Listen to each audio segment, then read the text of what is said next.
want the smoke in there. Top rope for the win. Cover.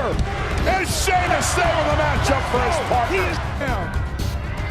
You and me, Nashville, Tennessee. And when I kick your teeth down your throat than I've ever felt in my entire. Oh no. These are not the Raiders, Pat, that we're accustomed to. What did the New Day do? Ivar! Driving Xavier Woods through the Ivar! We want the smoke in there. Top rope splash for the win. Cover. And Sheamus saving the matchup for his partner. Nashville, Tennessee. And when I kick your teeth down your throat, the only thing I will think.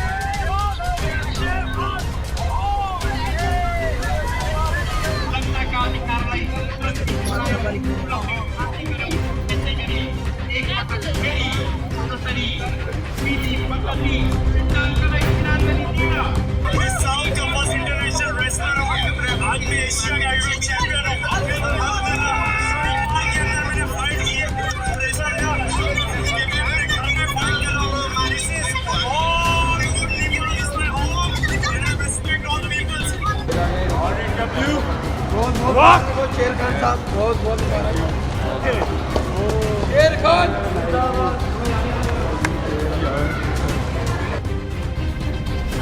Pakistan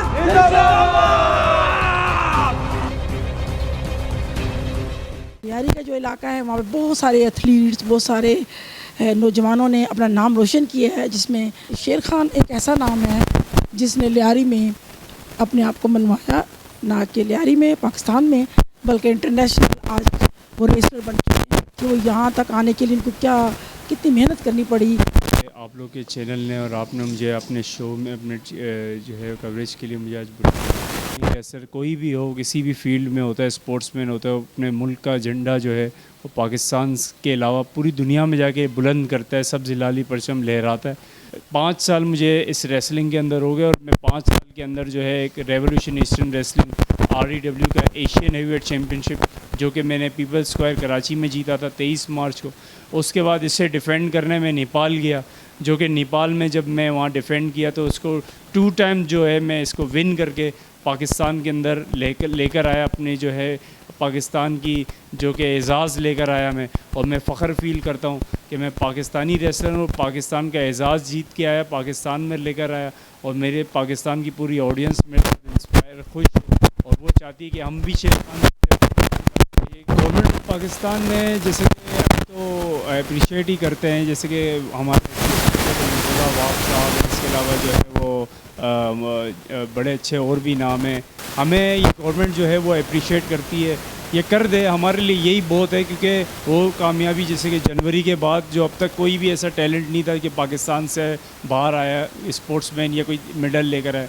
और मैं पहला wrestler था जो कि अप्रैल के महीने में, वो रमज़ान का महीना था, जो कि मैं गया और नेपाली रेसलर जो कि कुमार थप्पा के नाम से वहाँ मशहूर है, जिसको मैंने शिकस्त दी और पाकिस्तान के अंदर उस अपना चैम्पियन जो है एशियन चैम्पियन। ओके, मैं चूँकि पूरी एशिया का एक चैम्पियन बन के आया हूँ और मैं जो है ये भी बताना चाहता हूँ कि मैं साउथ का फर्स्ट इंटरनेशनल प्रोफेशनल रेसलर हूँ। अब मैं साउथ का फर्स्ट एशियन हैवीवेट चैम्पियनशिप भी जीत ली अल्हम्दुलिल्लाह। अभी ये पाकिस्तान में इस वक्त कितने आपके अच्छे रेसलर जो नामी ग्रामी हैं पाकिस्तान कराची में, जिनको आप जानते हैं? टैलेंट की कमी नहीं है। अगर आप रेसलिंग से बात कर रही हैं, टैलेंट हमारे पास बहुत है, हमारे पास काफ़ी रेसलर ट्रेंड हैं। जो मैं ख़ुद CEO हूँ अपनी कंपनी का, तो मैं ऐसी जो है ये कहना चाहता हूँ कि हमारे पास तो काफ़ी रेसलर है। मेरे साथ जॉर्डन हुर है जो हैवीवेट चैम्पियन है, इसके अलावा ईस्टर्न चैम्पियन बिलकोव ब्रेंडन है, ठीक है। इसके अलावा काफ़ी रेसलर है हमारे पास। जुम्मा ज़ैब का एक अलग टैलेंट है, वो कोयटा से आए हैं, उनका जो है एक स्टंट है। एक आप देखेंगे अभी 2 जुलाई को जो हमारा इवेंट होने वाला है एट्रियम मॉल में। इसके अलावा जानज़ेब आरिफ है जो रहीमयार ख़ान से। इसके अलावा CX में के फ़िटनेस ट्रेनर है जो कि सुबह और रात जो है वो लड़कों को ट्रेनिंग देते हैं, फिज़िकली जो है उनको ट्रेन करते हैं डिफेंस में। इनका नाम है X मैक, जो मुस्तफ़ा अली ख़ान है CEO भी है हमारी कंपनी की, और इसके अलावा ज़ीशान ख़ान दुरानी है, प्रेसिडेंट है हमारी कंपनी एवोल्यूशन ईस्टर्न रेसलिंग की, जिन्होंने इस रेसलिंग की बुनियाद रखी और अल्हम्दुलिल्लाह अब तक कायम व दायम है और इंशाल्लाह ताला सक्सेस की डेस्टिनेशन पे कंटिन्यू है। आने वाले साल में हमारे काफ़ी इवेंट्स हुए हैं अल्हम्दुलिल्लाह, चूँकि हमारे जब मैं इसमें डेब्यू हुआ तो मेरा पीपल्स स्क्वायर कराची में एक इवेंट हुआ, इसके बाद एट्रियम मॉल में भी होने जा रहा है। चूँकि एट्रियम मॉल के अंदर जो इवेंट है मेरे इंटरनेशनल इवेंट, जो इंटरनेशनल रेसलिंग चैम्पियनशिप का जो नेपाल में इवेंट हुआ था, उसके बाद जो अभी जो इवेंट हो रहा है वो एट्रियम मॉल के अंदर हो रहा है 2 जुलाई को, जिसमें हम ऑर्गेनाइज़ कर रहे हैं इस इवेंट को एट्रियम मॉल के अंदर। तो इंशाल्लाह ताला इसको भी कंटिन्यू करते हैं। जब 2 जुलाई आएगी तो इसमें एक बड़ा ज़बरदस्त जो है वो ऑडियंस के लिए हमने सरप्राइजेस भी हैं। इसमें अपनी डाइट का कोई ख़ास ख्याल रखते हैं कि आप क्या आम डाइट का? देखें, वैसे तो नॉर्मली डाइट जो है अमूमन यूज़ करते हैं, और उसके अलावा जैसे कि डाइट जो है वो सबसे ज़्यादा आपको फ़िज़िक के तौर पे जो है वो प्रॉपर रखनी पड़ती है, इम्पोर्टेंट है डाइट जो सबसे ज़्यादा।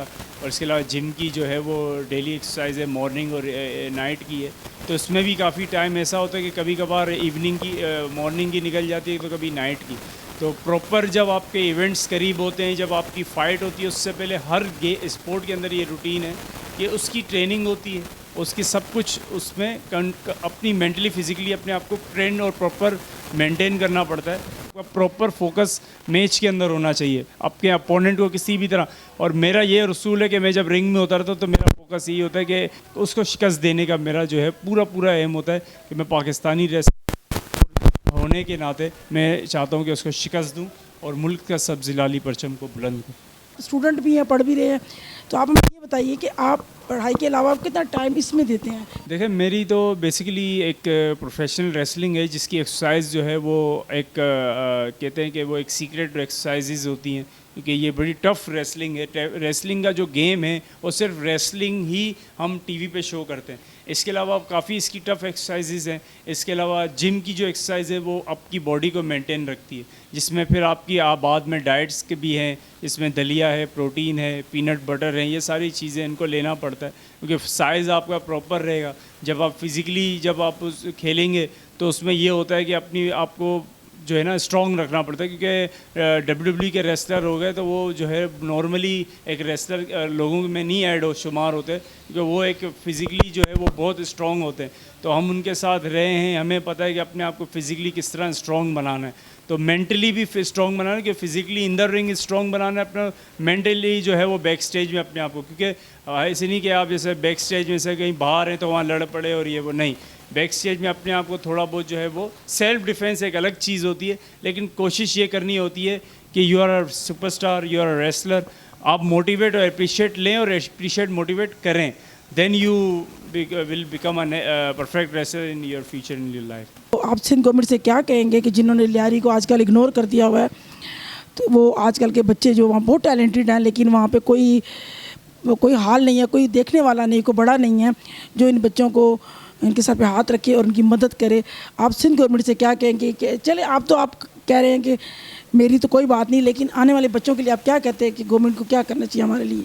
देखें, हुकूमत पाकिस्तान जो है वो सिंध हुकूमत को मैं ख़ास तौर पे ये मैसेज देना चाहता हूँ कि स्पोर्ट्स ऐसी चीज़ है कि जो इंसान स्पोर्ट्समैन बन जाता है या उसके बच्चे जो स्पोर्ट्समैन बनते हैं या सीखने की कोशिश करते हैं या ख्वाहिश रखते हैं कि मैं टेनिस का प्लेयर बनूं, मैं फुटबॉलर बनूं, मैं बॉक्सर, मैं रेसलर, मैं साइकिलिस्ट, तो लियारी के अंदर तो वैसे तो टैलेंट की कमी नहीं है अल्हम्दुलिल्लाह। मैं ख़ुद लियारी से बिलोंग करता हूँ, तो यहाँ पे जो है टैलेंट की कोई कमी नहीं है। लेकिन टैलेंट जो है वो इंसान के जैसे छोटा बच्चा होता है ना 4 साल का 3 साल का, वो देख के वो उसके अंदर एक चाह होती है, वो बड़ा हो के जब 20 साल की उम्र में पहुंचता है तो उसका मज़ीद स्किल्स में उसके अपग्रेड हो जाते हैं, इंक्रीज़ हो जाते हैं, डिक्रीज़ होने के बजाय। क्योंकि अब जो नौजवान नस्ल है वो जो है वो पहले तो स्कूल्स वगैरह में भी और जो है वो स्पोर्ट होते थे, कॉलेजेस में होते थे, आजकल बिल्कुल भी कहते हैं कि बिल्कुल इनफ हो चुके हैं, क्योंकि जो आने वाली जो अब की जो जनरेशन है वो ख़ुद भी इंटरेस्ट नहीं ले रही। और दूसरी बात है कि हुकूमत जो है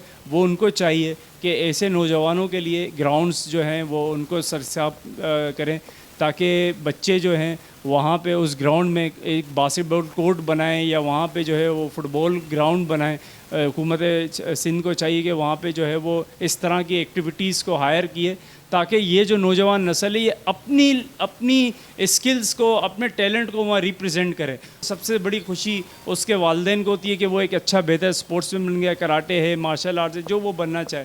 और इसके साथ मुल्क पाकिस्तान के जो सिंध हुकूमत है उसको बड़ी एप्रिसिएशन होती है और वो इंस्पायर होती है कि हमारे पास इतना बड़ा टैलेंट है कि मुल्क पाकिस्तान का नाम रोशन कर रहा है, मुल्क में भी और बाहर भी। तो वो चीज़ों से जो है वो अपने मुल्क का नाम बनाता है और सिर्फ मुल्क की नहीं बल्कि उस पूरी दुनिया उस मुल्क की रिस्पेक्ट करती है, क्योंकि पूरी दुनिया में स्पोर्ट्स की टैलेंट की जो है वो रिस्पेक्ट है। हमारे मुल्क में भी टैलेंट की रिस्पेक्ट है, स्पोर्ट्स की रिस्पेक्ट है, लेकिन सिंध हुकूमत को चाहिए कि इस पर फोकस करे, तवज्जो दे, ताकि और मज़ीद जो है वो स्पोर्ट्समैन निकलें और अपने आप को रिप्रेजेंट करें। मैं इंटरव्यू दे रहा हूँ, कल ऐसे और भी नौजवान आपके चैनल पे इसी तरह इंटरव्यू। खुदारा आप इन पे हाथ रखे लियारी के बच्चों पे, ये अपनी ऑन पे ये ट्रैवल करते हैं, अपनी ऑन पे डाइट इनके लिए होती है, इनको पूछने वाला नहीं है। तो अगर आपने यूथ को अपने स्पोर्ट्स जो बच्चे आपके अच्छे स्पोर्ट मैन बनना या स्पोर्ट गर्ल बनना चाहते हैं उस पर हाथ रखेंगे तो दुनिया में नाम रोशन करेंगे। तो ज़रूरी नहीं कि आप वहाँ के वज़ीर आज़म बन जाए लियारी के, और लियारी के इतना बड़ा आपका बैंक जो आपका वोट बैंक है वो लियारी है तो वहाँ से आप जीत कर रहे वज़ीर आज़म बन जाए, ये बड़ी बात नहीं होती। बड़ी बात ये होती है कि आप अपने बच्चों के सर पे हाथ रखें और एक टैलेंट शो हो वहाँ पर कि लियारी में पीपल्स पार्टी ने और सिंध गवर्नमेंट ने एक बहुत खूबसूरत और बहुत अच्छे बच्चे स्पोर्ट्स बच्चे पैदा किए हैं। ये आपको सलाम होगा। मैं रिक्वेस्ट करती हूँ रिस्पेक्टेड एडमिनिस्ट्रेटर मुर्तज़ा वहाब साहब, रिस्पेक्टेड बिलावल भट्टू साहब से कि अपने बच्चों का ख्याल रखिए और फिर से आबाद कीजिए लियारी को, और लियारी को आबाद करेंगे। ये कराची का दिल है, ये लियारी जो है कराची की शान है, इस शान को बढ़ाइए।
मैं इस वक्त शेर खान के साथ मौजूद हूँ जो हमेशा अपने नंबर 1 ही रहे हैं, हमारी दुआएं के साथ। शेर खान बहुत टैलेंटेड है और ये टाइम में आते हैं, ट्रेनिंग करते हैं, बहुत मेहनती हैं। और इसके अलावा ये नेपाल में भी माशाल्लाह नाम कमा के आए हैं और हमारे REW एशियन चैम्पियन हैं और बहुत मेहनत कर रहे हैं। इंशाल्लाह ये बहुत आगे जाएंगे और ये नए आने वाले लड़कों को प्रमोट भी करते हैं और सिखाते भी हैं उन्हें खुद भी। तो माशाल्लाह ये बहुत अच्छे रेसलर हैं। आपने कहा था ये मेरी फेवरेट रेसलर हैं और आप भी, हालांकि इनके कई दफ़ा एक दूसरे के उस्ताद ही हैं ना, कुछ चीज़ें आप में खूबियाँ कुछ हैं, तो आप लोग चूँकि यंग हैं अभी, एक दूसरे के खुद ही स्टूडेंट हैं, खुद ही उस्ताद हैं। आज जो आप ये खेले की गलतियाँ तो नहीं की, जो आज थोड़ा सा ये प्रैक्टिस भी कर रहे थे, खेल भी रहे थे और उस नौजवान को उन्होंने वो भी किया है, मतलब उनसे उन्होंने शिकस्त लिया। तो ये आप क्या समझते हैं कि इसमें कोई गलतियाँ थी? अभी आपने कुछ देखी कि ठीक थे, काफ़ी परफेक्ट थे? मैं उस नौजवान को बुलाऊंगी जिनकी पिटाई हुई है बहुत ज़्यादा, जो हार चुके हैं, हमारे मायूस खड़े हैं। आप आइए आगे। ये दोस्त भी आप इनकी बात कर रहे थे, तो आप इनमें क्या समझते हैं? वैसे तो ये माशाल्लाह से दोनों ही बड़े टैलेंटेड हैं। हमारे साथ जो है इंटरनेशनली कुछ इवेंट्स में पार्टिसिपेट नहीं कर पाए, लेकिन हमारी पूरी कोशिश थी कि लोग भी इंटरनेशनल लेवल पे जो है। आज हमारी जो आपने प्रैक्टिस देखी, जो हमारे मैच में एक वो हमारी हम जो है बैक स्टेज में इसी तरह प्रैक्टिस होती रहती है मैचेस में। तो ये है कि हम जो है मैं कोशिश यही करता हूँ कि यंग टैलेंट को आगे लेके जाऊँ। और जुम्मा ज़ैब का मैं यही कहूँगा, ये वो टैलेंट है जिसको कहते हैं कि आपने इंडिया में देखा होगा, अमेरिका में देखा होगा, America got talent, India got talent. तो ये बहुत टैलेंटेड है और इनका जो टैलेंट है वो ज़्यादातर ईरान, बलूचिस्तान, अफ़गानिस्तान इनके अंदर है। जो इन्होंने बताया कि सरिया वगैरह मोड़ देते हैं, इसके अलावा सीखे वगैरह निकाल देते हैं एक हाथ से। और ये टैलेंट मैं अभी खाली मुँह ज़बानी आपको बता रहा हूँ। और ये टैलेंट आप 2 जुलाई को, ये जो हमारा अभी रिसेंटली इवेंट जो आने वाला है 2 जुलाई को एट्रियम मॉल में, summer smash, the biggest blockbuster this summer. We are ready guys, are you ready to watch our perform live event for live wrestling in Atrium Mall? So guys, get ready. Your golden chance. You watch our wrestling in a live in Atrium Mall. Summer Smash, the biggest blockbuster this summer. So Jumma Zeb also and Janzeb Arif also perform in this Atrium Mall wrestling event. And Sher Khan, Asian champion REW, will be one more time coming in REW. Because it's time to roar and nobody can beat me. Pakistan, Zindabad.